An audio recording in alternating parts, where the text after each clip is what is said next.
Okay, Ron, on this trip several times, you've talked about give the hope that it gives people for us to come. What do you mean by that? Can you tell us a story or explain what that is or what that means? Yeah, one of the things I've learned from here is that many of the people whose homes we've been working on have been locked into a sense of hopelessness and not thinking about anything beyond just surviving today. And I think what work happens on their homes, like what we're doing, often gives people the sense that there is a future for them, and not just being able to live in a comfortable dwelling again, but often their lives have changed. For example, the first year we were here, we worked on a home, and in that home there was the homeowner, who was in her 80s, Ms. Jane Carroll, and with her was her granddaughter and her granddaughter's 4 sons, and who all lost their home. The granddaughter and the sons, the granddaughter's sons lost their home, and so they moved in with Ms. Carroll. And from August through May of that year, the boys slept on the floor in the home, because that's in the dining room, because they had no other place to sleep.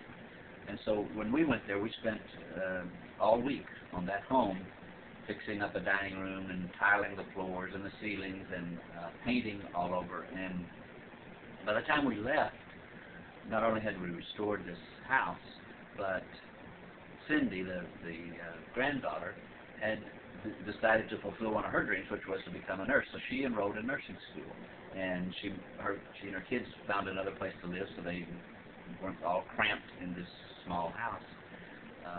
So she began to make plans for the future, and one of the other women that we met and worked on was a woman named Ms. Day, and when I first talked to her, I talked to her from her hospital bed, because she was ill, either because of breathing the formaldehyde in the FEMA trailer that she was living in, or because of mold in her home. We were not sure which, but she was in the hospital.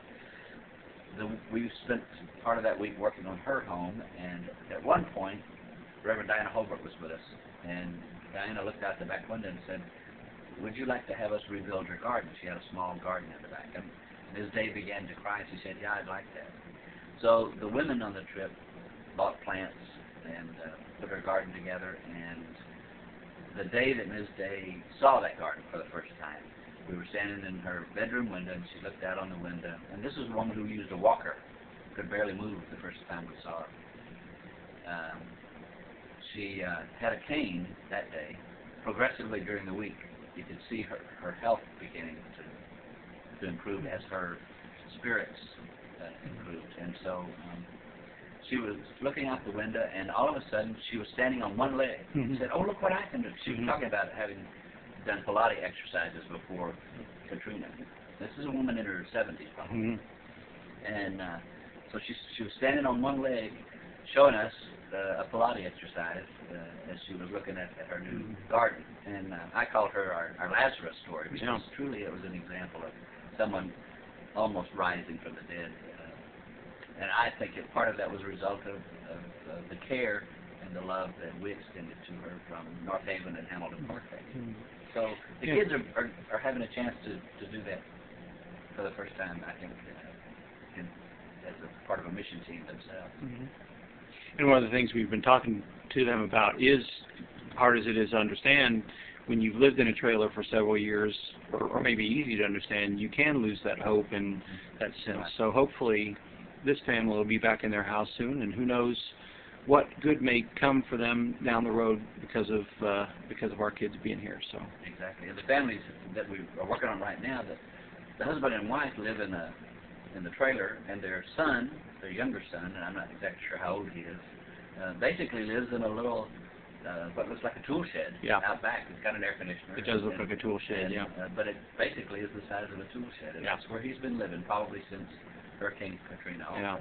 So this will give them a chance to be a family again and make plans for their future. All right, great. Thanks.